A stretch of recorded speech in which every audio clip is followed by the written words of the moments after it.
Hi there. Welcome to the Alcohol Free Lifestyle Podcast. This is Sarah, one of the coaches in the Project 90 program.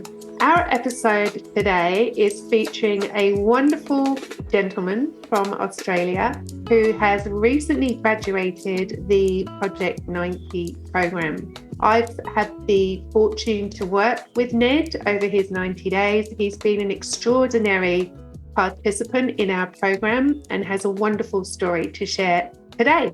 So I'd like to welcome Ned. Ned, could you give us a quick intro into who you are, where you're from?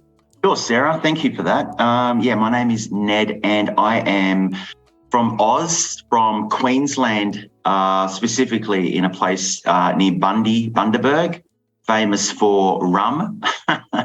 And I am 50 years old, or 51 I just turned, and I am in retail. So I work for a company called Aldi and I manage that store at times, and it's quite hectic and full on and stressful. So that's where I was at. Okay. And Ned, do you have children? Yeah, so I've got an 8-year-old and a 10-year-old, two girls, who keep me quite accountable in fatherhood and teach me a lot. They're going from 8 to 18. Yes, I hear that about girls. I have two boys, so it's a totally different experience. 100%. And they see everything. Even when you think they're not seeing stuff, they're seeing everything. So it's interesting. Yes, definitely. And Ned, so about 110 days ago, you joined the Project 90 program with a goal of removing alcohol for 90 days. So I wonder if you'd be willing to share with the listeners what prompted you to join this program in the first place. I was fed up. Like I attempted to moderate for so many years, and I guess the catalyst was unfortunately for a lot of people and myself, it has to be something extreme that happens for you to make the decision. And for me, it was going through a separation. And I went through a separation and I hit rock bottom during that separation where, the ex and the children, were no longer living with me, unfortunately. And, so coming home to an empty house without singing voices, screwed me up, really. So I wasn't really, in my marriage, I wasn't really a big drinker. I was probably drinking, we'd have date night once a week and we'd have, a couple of bottles of red and all that sort of stuff. But, it was during the separation that, the alcohol escalated, and being a lone wolf and hiding it from everyone. I was a functioning alcoholic. I was doing quite well at work, but I was a functioning alcoholic. I think that's what they call it.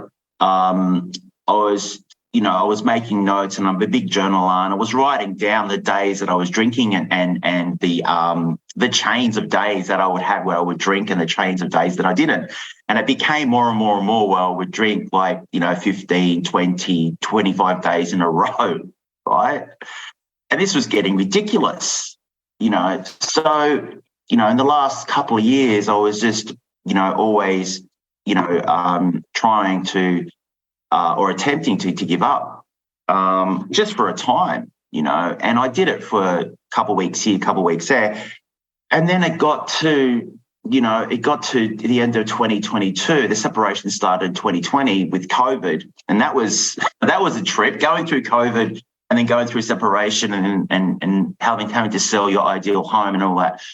But basically just went through 2022 and it was just getting worse. And I thought, no, I'm going to do something about it. My girls are getting older, they're going to be, I always think of them, and my job is to raise them, to be really good, healthy kids. How can I do that if I'm drinking all the time? Anyway, 2023, I made the decision. I was fed up. I tried doing it on my own. I did it for 11 days. And then James reached out and said, look, just try it, man. You've tried it on your own, just try it. Yeah. And I thought, I resonated with his message, what he had to say, and I just jumped in, and it was a really awesome decision. And if you can remember when you first signed up for the program, did you feel that it was going to be possible for you to do 90 days, or were you just like, I'll just have a go and see what happens? Look, I didn't know. Like, the analogy that I was using in my head was like, I'm in a dark forest. I'm in a really dark place, but I've got some lights on now. And if I just keep walking, keep taking a couple of steps, then the next part of the trail in the dark forest will reveal itself. And I just took it day by day, to tell you the truth. I didn't know. But the thing is that I learned a lot about myself through that journey. And one thing I learned about myself early on with the pod was that, I gave up on myself so many times, but I won't give up on, the other people that were in my group, because they were suffering and I wanted to support them. So it was a genius stroke to have a Marco Polo pod, because, I did. I gave up on myself so many times, but I didn't want to give up on them. So I just, I just did it for them, and that was my initial sort of strategy. So share with the listeners, Ned, your experience when you joined Project 90 and you were allocated into what you've just called a pod in Marco Polo. Now, a lot of listeners might not know what that is, so I'd love you to try and explain what it was like from your experience being put into a pod with a group of strangers. Yeah, it's I think there was about over 100, and could be wrong, but there was like 140 people. And so what James did is he made pods of like 25 groups. So we were in pod 2, and there must have been 6 or 7 or 8 pods, I'm not sure, maybe 9. Anyway, so I'm in this, I load up this platform. I'm not really techie. I load up this platform on my phone, and I was advised to go on this app called Marco Polo, and there's going to be 25 other people in the group, and you just want to talk about your stories and how you're going from day to day and everything like that. And these are 24 different strangers. All of them, there was not one Aussie in my pod. I was the only Australian. So I was like, wow, this is going to be interesting. Got all these Yanks, and I love them. I love Yanks. They're cool, but this is going to be really interesting and all that. So essentially, it was just keeping accountable. It was, a lot of the time, me having to tell my darkest secrets to my parents. Couldn't do that. But to a stranger that's 10,000 miles away, easy. So the pod was awesome because it was just a group of 25, and we could talk and chat as much as we wanted, or as whatever. When we got triggered, we used it. So you would just press a button, you record and tell people how you were feeling. And that was amazing. I used it. I would come home and I get triggered at 6 o'clock at night after work. And I turn my Marco Polo on my phone and show people I was opening up my fridge and grabbing mineral water and having a drink. And that made me feel better. But I used it initially for the time that I got really triggered, and it was awesome. And then you heard other people's stories, and it was very therapeutic for me for hearing other people's stories. And guess what? We're very similar. I think I was the only one. Oh my God, I got this unique thing. Like, I'm drinking, and it's like, oh my God, it's like I'm this person, and I'm disgusted with myself. But guess what? There's a lot of other people doing it, and it didn't make me feel so bad. Yeah, I think that's a really key point that you raise, is like normalizing the experience, because there are so many of us who, it's nothing to do with your socioeconomic background or how intelligent you are. It really is just about people that have fallen into a trap of drinking a highly addictive substance. And when you realize that we're all the same and we're all fallible, then it takes a lot of the shame out of it, right? Yeah. Oh, absolutely. Yeah. You realize that, there's a lot of people suffering, and the people in the pod, probably 1% of 1% of the population, actually put up their hand and are courageous enough to, to do it. And that's what made me realise about myself. Yeah. Yeah, absolutely. It's a group of incredibly courageous people, and people that have the courage to face something that is, essentially judged by society. But I really feel like that's changing as more and more people realize how much damage the substance is doing, not only to them, but to their children, their families, etc. So my next question for you is, you're in Project 90 now and you've kicked off. What was it like in the first month? Because that tends to be the time where people get very excited because finally they see there's a possibility. Was it like that for you?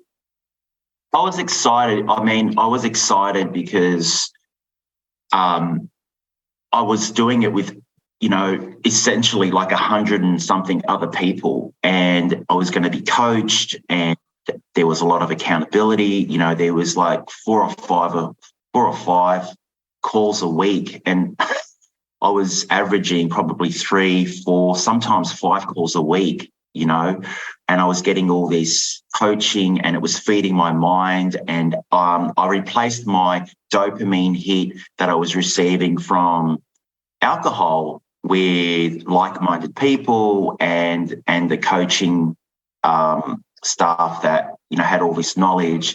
And I was really excited about that because I was learning about myself. The sleeping for me didn't really come until later on in the program.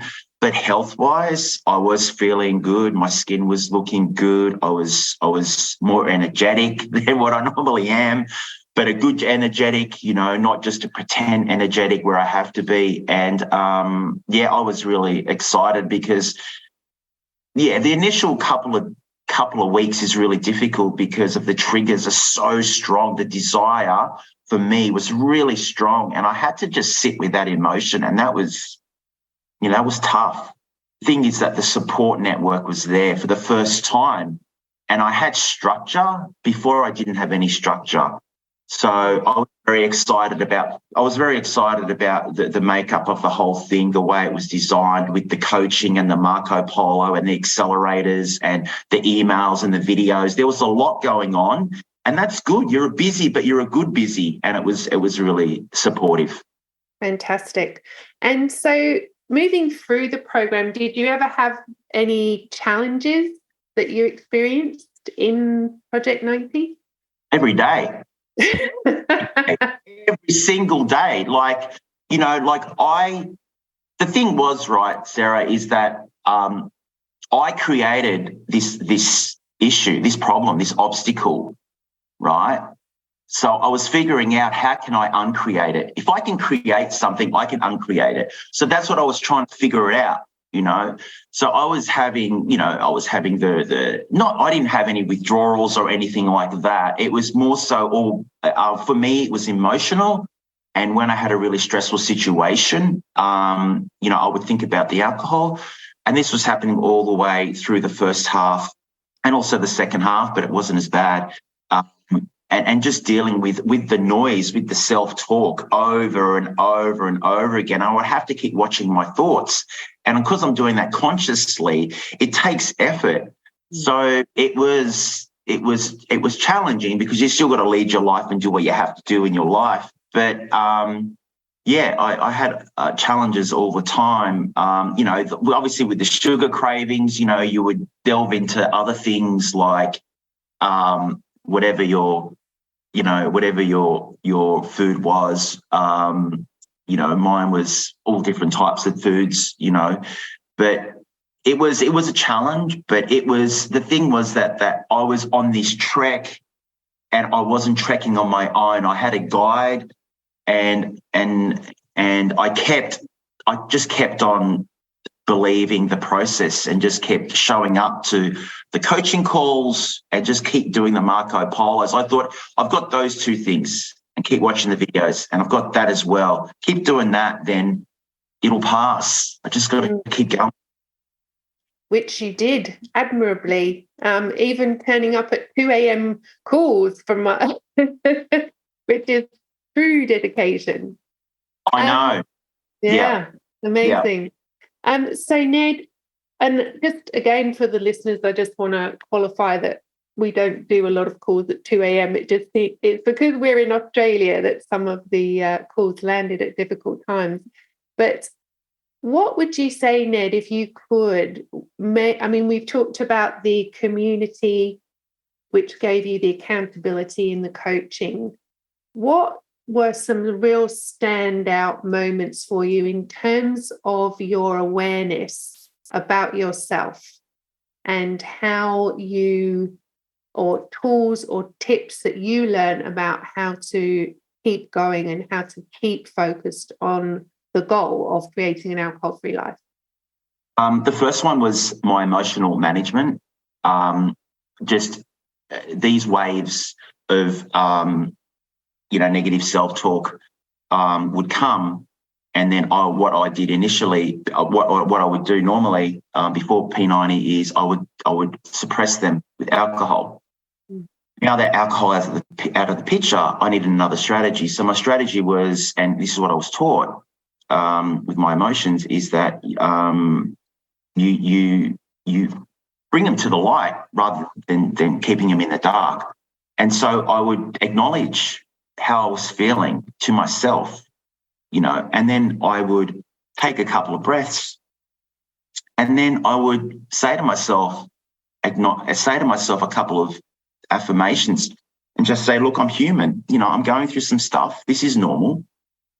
This is what it feels like to be human. And the emotion, we were taught that it sits chemistry-wise in your body for a certain amount of time. And that was really amazing to know. And just to sit with it. And it's hard the first time, the 25th time, right? But it's all repetition. And that's what it was. And now I just do it. And I do it every day now, right? With all sorts of things. So that was the first one, the emotional management for me, learning. So emotional management was an amazing tool that I learned and I applied every day. It really did solve one of the puzzles that I had in my mind about how I was going to do this. That was incredible. The other tools, I guess, was I was figuring out as well that this was not only teaching me about alcohol-free lifestyle, but it was also teaching me about my life, and the tools that that I could apply all of these tools that I was learning to my life. And some of the things that that I was implementing, was the journaling and writing down about my thoughts and my feelings. And what I was going through, I know physically, you used to go to the bottle shop and you used to drink and it makes you feel a certain physical way. Like most of it was all invisible, like the work that I was doing, it was like, writing things down and doing the gratitude work and writing down the 20 things that I'm grateful for every single morning, for my health, like giving myself a second chance with this body, giving myself a second chance with this mind, giving myself a second chance with my children. Holy Toledo, like that's massive, and I'm so grateful for that, so the journaling was also massive for me, just writing things down and getting it out. And also I was just, I treated it like a 90-day seminar. Like, when was the last time I got to spend this much time on myself? And just that in general, and having that bubble around me, I use that as a tool as well. Like it was unbreakable. I couldn't, I didn't have anything coming in. Yes, I had things coming in, but I could deflect them away because of all the, the tools that I had. So, yeah, so many little insights. James here. Pardon the interruption. I just wanted to share some of the results that many of our Project 90 clients have been generating in their life because of not drinking alcohol for at least 90 days. Indipal Johal from California says, I'm having more fun alcohol-free. Victoria from Colorado says, I'm feeling so much happier and positive. Craig from Washington says, I feel more freedom. And John from New York says, I'm feeling so much happier. If you'd like to get your self-confidence back, if you'd like to have more joy, more peace, more happiness in your life, and you are ready and willing to get outside professional support to get off the stop-start cycle with your drinking, join a like-minded community, and finally nip this drinking issue in the bud, then I invite you to go to alcoholfreelifestyle.com/project90, read through, watch through all the details, and if it feels in alignment, then you can schedule a 15-minute exploratory call with one of our coaches. You can go to alcoholfreelifestyle.com/project90, and the link is in the show notes. Let's get back to the episode. And so now that we got through 90 days, you managed to really power through 90 days. And, it seemed like that from my perspective. The Academy Award goes to, I mean, look, Ned. I did, I was real, I was always real with the guys on Marco Polo and in the coaching as well. I was very real, and I learned how to cry again, because, if the emotions don't go and if you're not emotional and the tears end up ending up in your liver or in your organs somewhere that are going to suffer if you don't let it out, right? But yeah, I did. It was really difficult and it was really hard, but because of the support, it was, it made it a lot more easier. But yeah, it was.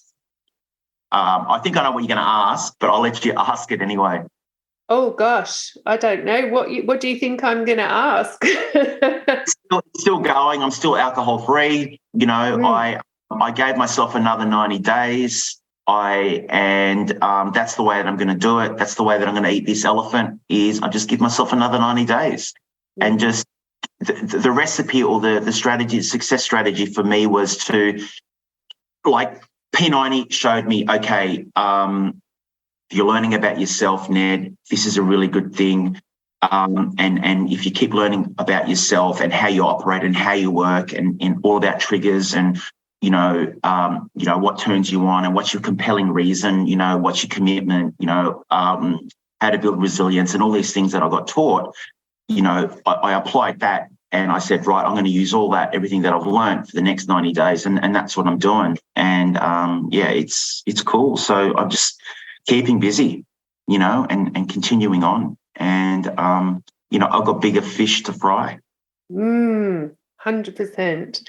Now, one of the things that I believe is quite different about Project 90 and James's methodology is focusing not on what we're giving up, but on what we're gaining by removing alcohol. So my next question is, what benefits have you seen in your life since you've removed alcohol? Waking up in the morning and not, belittling myself or just, just basically saying, what have you done, Ned? Again, you just, imagine starting that. And that's just what I was doing. I was starting the day and I was just belittling myself every single morning. Starting the day, just this little thing, and I'm just feeling so proud that I'm doing it and I did it. That's huge for me because that sets the sail for the rest of my day. So they're the benefits there. Physically, I didn't really lose a whole bunch of weight, but I lost a whole bunch of inflammation. Like I took a photo on day one and then I took a photo in the middle and now taking photos at the end. And the inflammation's obviously gone down in my face. I'm thinking more clearly, and I am setting goals. And rather than being in a holding pattern, I'm able now to set goals and strive for those goals because I'm not I don't have that ball and chain of something controlling me anymore. And that's massive as well. So yeah, the benefits, and that has a ripple effect. I believe in life, everything affects everything. And if I, being the old Ned, which was the old, drinker, now that I'm alcohol free, it just affects my relationship. My relationship with my children is amazing. Like, it is challenging, but I work through the challenges a lot better now and a lot more calmer state. My relationship with, my parents is really good, because they had a massive effect on my conditioning as a growing up child and watching my father drink every single day. But the relationship with myself is so much more harmonious and peaceful. And that I sort of, I sort of, I don't sort of, I do, project that out to the world, and then I get that coming back. So that's the biggest benefit I've seen, just my projection of who I am to the world is coming back, and things are showing up every single day now. I actually notice things in life now, like things like before, when you've got your beer goggles on, not that I drank beer, but when you got them on, it's really hard to see what life's all about. But taking them off and having a clear lens, there's opportunity everywhere. You just got to, reframe it. Yeah. Yeah. And so oftentimes people talk about this when they quit alcohol, they remember who they are again. Would you say that was the case for you? Because you talked about, really starting to reconnect with yourself and like yourself. And one of the things that I find really rewarding when I work with people is that sense that people are really just coming back to who they really are. Would you say that was the case for you? Yeah, I mean, I haven't received a whole bunch of feedback from many people, but I can tell that my relationships have changed with specific people in my life. So, and because that's the case, and these people have known me for a long time, I've reconnected with them a lot better. And that's because I've reconnected with myself on my own. I am myself. I'm not hiding. I'm not feeling negative. I'm just living life, rather than surviving. Yeah. But yeah, definitely, I feel like I am myself again. And it's a really hard thing to I know it's subjective and it's a really hard thing to sort of quantify, but it just feel like me again.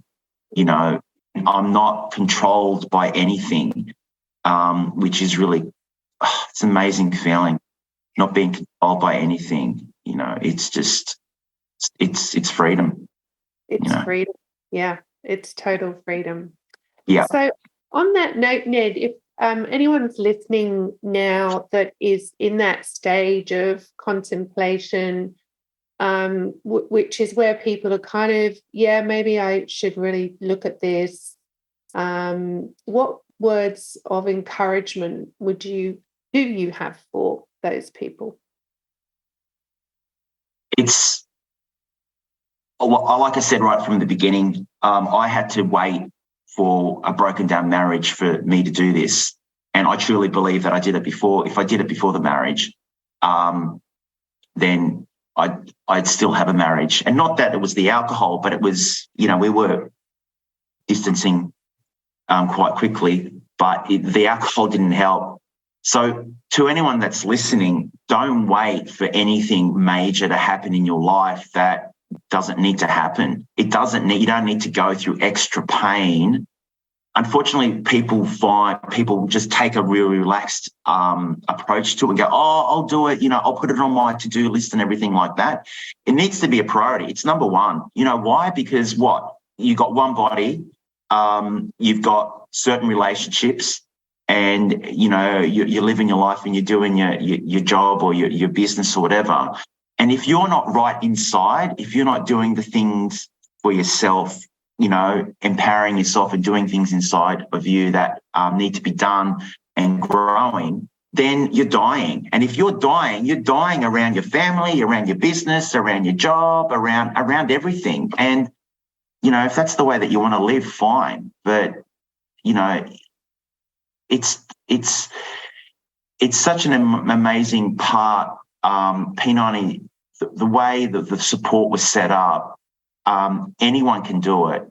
It's just, you just got to decide. And like I said, you just got to figure out, okay, let me just do one day at a time. And guess what? It turns into 10, and then it turns into 12, and then it turns into 15, and then it turns into 30. And you go, holy Toledo, man, this is amazing. But if you just take it one day at a time, it can happen. But there's no time like now. If you want to do it and you feel like you've been, people who are listening to this are searching for something. And guess what? You just found it. Just do it. Yeah. Just do it. Thanks, Ned. That's all right. It really is, as you said, making the decision. It's like you just have to make the decision and commit, right? It's like Hollywood portrays it. You see Michael Jordan, right, or whoever, the greatest basketball player of all time, and he's won six finals and everything like that. It's like, wow, he's amazing. But no one sees him at 3:00 in the morning training. No one sees him. Not many people know this, but he missed more shots than anyone else on the planet.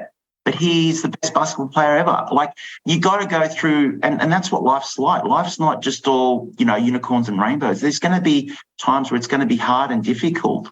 But I tell you what, it's so much better when you live it on your terms. And that's the thing. Do you want to live it on alcohol's terms, or do you want to live life on your terms? Do you want to be controlled by something else, or do you want to have complete control? If you just want to keep drinking for the bad reasons, then just keep doing it and be controlled by something else. And don't whinge to people about, I don't have this in my life. Take control, and then you'll start getting things in your life. It's just insane. Like, if you want to do it and you want control in your life, just do it. Simple. Just do it today. Just do it, like Nike tells us. Exactly. It is easy, but you know what? We make it complicated. It's easy. Sorry, I should say it's simple. But at times, it's hard, but it's really simple to do, okay? You just got to decide and say, this is it. I'm doing it. Get it done. That's what I said to myself. Get the job done, whatever it takes. Yes, when it's really, really painful, that's when I did it. And I wish I did it. And it was so like, oh, man, I've got to do it. It's really, really painful, But you don't have to wait for the pain. You can do it now. Yeah. Thanks for that, Ned. That was some tough love there from our P90 graduate. And I think we need to give ourselves a bit of tough love at times. I think that if we really want things in life, if we really want the freedom that you're talking about, we have to have the courage to just make a decision. And nothing in life that is really, really powerful tends to be easy. So, what you guys taught us. You taught us about how we've been programmed, and our mind wants to keep us safe. That's what our mind wants to do. It just wants to keep us safe. So us stepping out of our comfort zone and saying, right, I'm not going to do this activity anymore. Our subconscious mind goes, oh, holy Toledo, man, what? We're not going to be doing this anymore. But this was saving my life. Alcohol was saving my life. Guess what? It wasn't. It wasn't before. Why is it now? Because you feel like you need to do it because you're going to die if you don't have it. No, you're not going to die. It's going to be okay. You just got to rewire your brain again. And that's what you guys, the coaches, did. You showed us that our brain can be rewired from what it was to the natural way of being. So, It's such a pleasure to see and talk to you, Ned, about this. I have one last question for you, which is, you've shared that you're going to do another 90 days, which is amazing. How else has life changed for you? What plans do you have for the future? Well, this is the thing, Sarah, right? When you stop procrastinating, and this is what any substance does, it stops you from leading the life that you really want to lead, because you always got to think about, oh, where's the bottle shop? Or, can I drink now because I've got the kids, or what time is it? Or, it just takes up so much of your time. Now that I don't have that, I've got all this other time. So I've set goals, and I've set big goals. And one of those goals is, not to do retail anymore. I'm very good at it, but I've got a lot of love to give. So I am going to be a coach. Wow, that's extraordinary. Well done. And why not? Like, this is something that I've been searching for the last 20 years, and I've delved into all sorts of things like hypnotherapy and all that. And I'm fascinated about the mind and how it works. And me going through this process, going through this process, which is teaching me not just about my mind, but about life skills. I've got all this knowledge to impart, and I feel my responsibility to share this with, people around the world and in Australia. So that's what I want to do. And it feels really good. It feels really scary, and I'm feeling fear in doing it anyway. But that's my next 90 days. I've just been studying and just been focusing on, my skill set, and then I can, help other people that want to be helped, because I see it everywhere now. People just want help, and some of them don't even know it. So yeah, but that's what I want to do, and that's what I'm doing, and it feels right. It just feels right for me to do it, not for everyone, but for me, it just feels right to impart some experience and some knowledge. And if I can help one person, then great. It'll hopefully create a ripple effect. Well, I think you already are creating a ripple effect, Ned.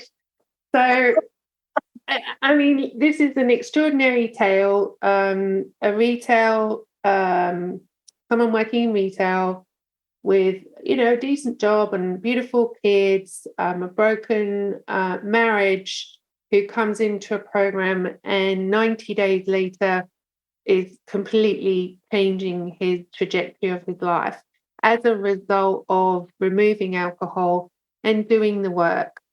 And when you think about it, that's an extraordinary change in just 3 months. And for you, knowing you and having worked with you, it's a testament to your commitment to personal growth. And so I want to really commend you for that, and thank you for coming on and sharing that with the audience today. That's cool. It's my pleasure. It was awesome being in the program. I learned so much, so many insights, and I was just talking to a dear friend of mine the other day about it, and the amount of insights and the amount of learnings that I had about myself that I was sort of mentioning to my dear friend, they were just pouring out of me. It was amazing. And, and it just was done brick by brick, day by day. And, I'm so grateful for doing the P90, and it was a really awesome experience. And, the trajectory doesn't have to change that much, only 1 or 2 degrees, but in like a year's time, who knows where that'll end up. So I'm excited. I'm excited about the future. So, yeah, thanks for having me on, Sarah. Thank you so much, Ned. And I'm excited about your future too. So hopefully we'll keep in touch. Maybe we'll bring you back in a year's time, because this is really just the beginning. This is really, the 90 days is just the beginning, and it creates a whole new possibility for where we go from there. So thank you very much for sharing. Lovely to have you. Lovely to see you again. Cheers. And thank you for tuning in. This is Sarah for the Alcohol Free Lifestyle Podcast. All the information that you need for Project 90 and the programs that we offer will be in the text below this podcast. Thanks for joining us and see you next time.